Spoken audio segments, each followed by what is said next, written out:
نحمده ونصلي على رسوله الكريم أما بعد فأعوذ بالله من الشيطان الرجيم بسم الله الرحمن الرحيم واعلموا أنما غنمتم من شيء فأن لله خمسه وللرسول ولذي القربى واليتامى والمساكين وابن السبيل إن كنتم آمنتم بالله وما أنزلنا على عبدنا يوم الفرقان يوم التقى الجمعان والله على كل شيء قدير إذ أنتم بالعدوة الدنيا وهم بالعدوة القصوى والركب أسفل منكم ولو تواعدتم لاختلفتم في الميعاد ولكن ليقضي الله أمرا كان مفعولا ليهلك من هلك عن بينة ويحيى من حي عن بينة وإن الله لسميع عليم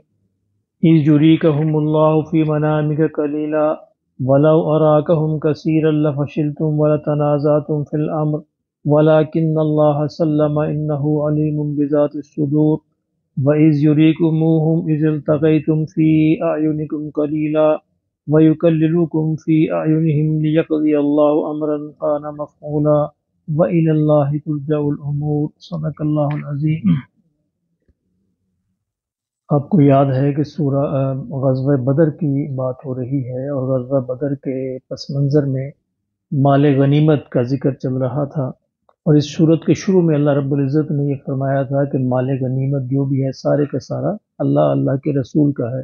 لیکن اب یہاں آ کر اس آیت میں اللہ نے باقاعدہ ایک قانون کی شکل اس کو دے دی ہے کہ کس طرح مال غنیمت کے حصے کس طرح تقسیم کیے جائیں گے۔ فرمایا کہ وَعْلَمُوا، اس بات کو جان لو، انما غنمتم من شیء، کہ جو کچھ بھی تم غنیمت کا مال حاصل کرو گے، فَأَنَّ لِلَّهِ خُمُسَهُ وَلِلرَّسُولِ، تو اللہ اور اس کے رسول کا پانچواں حصہ ہے اس میں، یعنی مال غنیمت کو 5 حصوں میں تقسیم کیا جائے گا، اور پانچواں حصہ اللہ کے رسول، یعنی اللہ کا حصہ بھی اصل میں اللہ کے رسول ہی کا حصہ ہے، تو رسول اللہ صلی اللہ علیہ وسلم کا ہوگا، اور باقی 4 حصے مجاہدین میں جو تقسیم کیے جائیں گے۔ اسی لیے نبی صلی اللہ علیہ وسلم نے اس بات کی بڑی سخت تاکید فرمائی کہ مال غنیمت میں سے اگر ایک سوئی کے برابر بھی کوئی چیز چھپا لی جائے یا بددیانت کی جائے تو فرمایا وہ جہنم کی بنے گی، ایندھن بنے گی۔ ایک غزوے کے اندر کسی شخص نے ایک چادر، صرف ایک چادر چھپا لی جو غنیمت میں سے، تو نبی صلی اللہ علیہ وسلم نے ارشاد فرمایا کہ میں دیکھ رہا ہوں کہ یہ چادر اس کو جہنم میں لے کے جا رہی ہے، وہ جہنم کی چادر بن جائے گی۔ اس لیے یہ ان کو بتایا گیا تھا سارے فوج کو کہ جو بھی کسی کو ملے تو سارا لا کر پہلے امیر کے پاس جمع کروائیں، امیر جو ہے اس کے 5 حصے کرے گا، 5واں حصہ اللہ کے رسول کا ہوگا، اور باقی 4 حصے جو ہیں وہ مجاہدین میں تقسیم کیے جائیں گے۔ اچھا، جو 5واں حصہ ہے اس کی پھر آگے تقسیم بتائی کہ وہ اس 5 حصے میں کیا ہوگا۔ میں ودر رسول، ایک تو وہ رسول کے لیے ہوگا، وَلِذِي الْقُرْبَى، اور نبی صلی اللہ علیہ وسلم کے عزیز و اقارب کے لیے ہوگا،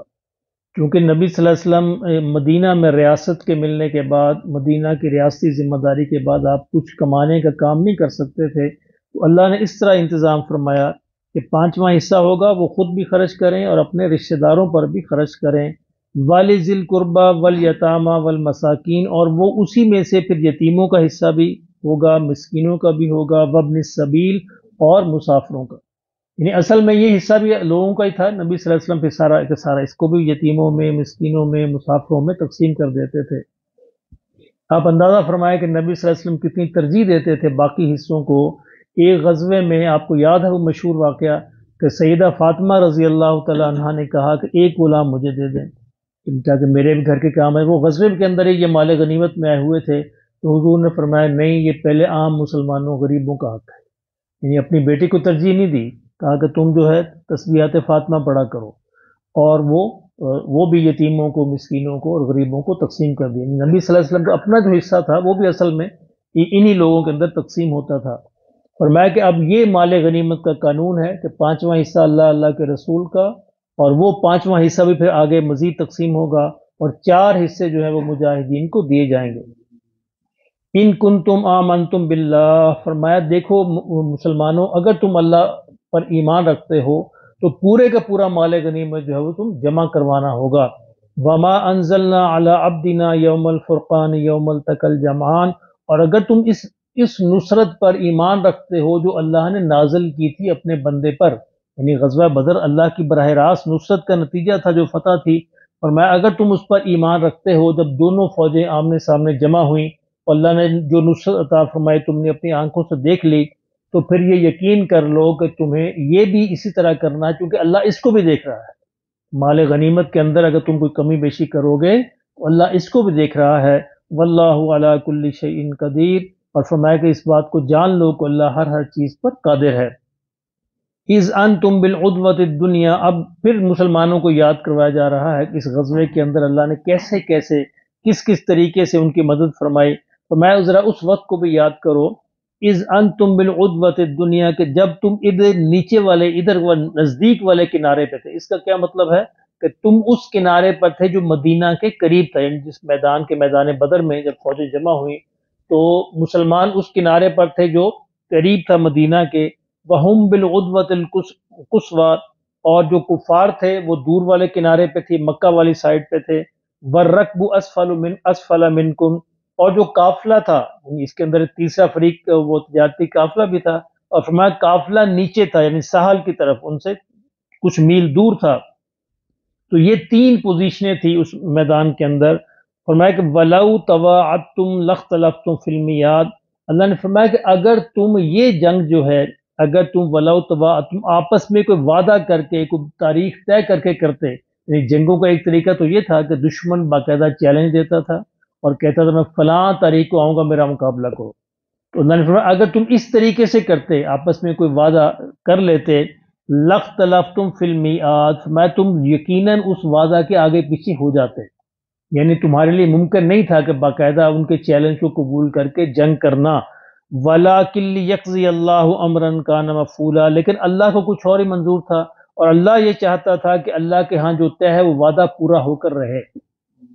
اور اللہ چاہے دکھائے، کیوں کیا دکھائے، لِيَهْلِكَ مَنْ هَلَكَ عَن بَيِّنَةٍ، کہ جس نے ہلاک ہونا ہے وہ حجت دیکھ کر ہلاک ہو۔ یہاں ہلاک ہونے سے مراد ہے کہ جس نے کافر رہنا ہے، کافر مرنا ہے، اللہ نے فرمایا میں اس کو حجت اور اپنا معجزہ دکھانا چاہ رہا تھا تاکہ وہ یہ حجت دیکھ کر ہلاک ہو، کوئی بہانہ اس کے پاس نہ ہو۔ وَيَحْيَىٰ مَنْ حَيَّ عَن بَيِّنَةٍ، اور جس نے زندہ رہنا ہے یعنی مسلمان بن کے رہنا ہے وہ بھی حجت دیکھ کر رہے کہ اللہ کی مدد، اللہ کی نصرت کس طرف ہے۔ وَإِنَّ اللَّهَ لَسَمِيعٌ عَلِيمٌ، اور فرمایا مسلمانوں یہ جان لو لوگ اللہ سننے والا اور جاننے والا ہے۔ اب یہ میدان بدر کا نقشہ کھینچا گیا ہے اصل میں اس آیات میں، کہ مسلمان جو تھے میدان کے اس حصے کی جانب تھے جو مدینہ کے قریب تھا،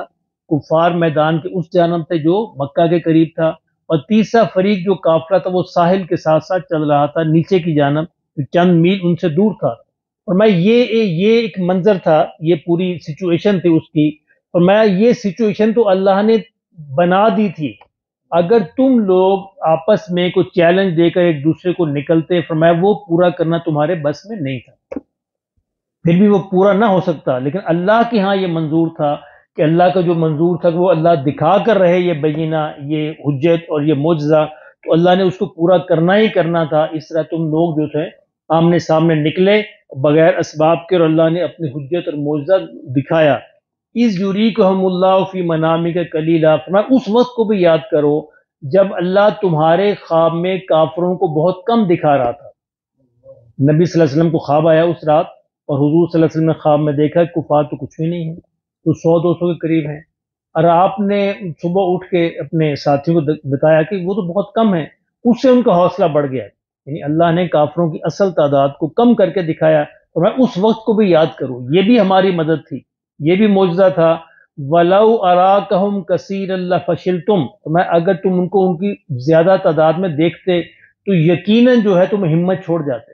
ظاہر 300 کہیں 1000، فرمایا اس لیے ہم نے ان کو دکھایا ہی نہیں۔ وَلَا تَنَازَعْتُمْ فِي الْأَمْرِ، اور تمہارے درمیان اس میں کوئی نہ کوئی تنازع ہو جاتا، ظاہر کمزور ایمان کے لوگ بھی تھے، وہ کہتے ہم اتنا مقابلہ ہم کیسے کر سکتے ہیں، تو ہمت ہار جاتے، تنازع ہو جاتا۔ وَلَٰكِنَّ اللَّهَ سَلَّمَ، فرمایا لیکن اللہ نے تمہیں اس تنازع سے بچا لیا،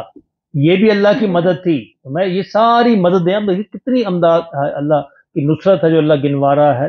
اِنَّهُ عَلِيمٌ بِذَاتِ الصُّدُورِ، اور فرمایا کہ اللہ جاننے والا ہے جو کہ سینوں کے بھید کو۔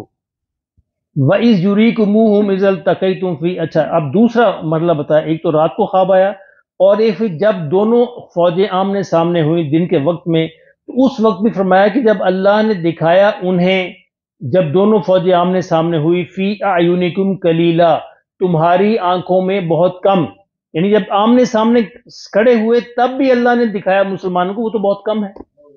یہ تو خواب کی بات تو خواب کی چلی گئی، فرمایا پھر ہم نے عملی طور پر بھی دن کی روشنی کے اندر بھی تمہیں یہ دکھایا کہ وہ بہت کم ہیں، وَيُكَلِّلُكُمْ فِي أَعْيُنِهِمْ، اور مزے کی بات یہ کافروں کو بھی کہا ہم نے دکھایا کہ مسلمان بہت کم ہیں،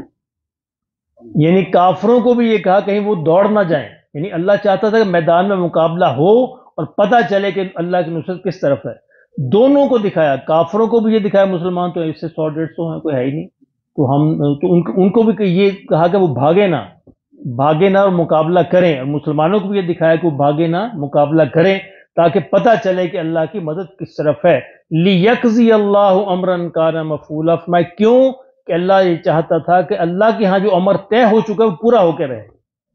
تاکہ پورا ہو کر رہے، دنیا قیامت تک دیکھ لے کہ اللہ کی مدد کس طرح آتی ہے، وَإِلَى اللَّهِ تُرْجَعُ الْأُمُورُ، اور فرمایا اللہ کی طرف سارے کے سارے امور جو لوٹتے ہیں، اللہ ہی کا فیصلہ ہوتا ہے، رسی کا آخری سرا اسی کے ہاتھ میں ہوتا ہے، وہ جیسے ہلاتا ہے جیسے چاہتا ہے ویسے کرتا ہے، انسانوں کی دوڑ دھوپ بس دوڑ دھوپ ہوتی ہے، نتیجہ اس کے ہاتھ میں ہوتا ہے، فرمایا دیکھ لو اللہ کی مدد کس کس طریقے سے کب کس کس طرح میدان بدر میں آئی، اس لیے میدان بدر کا پیغام ہی یہی ہے کہ اللہ کی مدد کس طرح آیا کرتی ہے،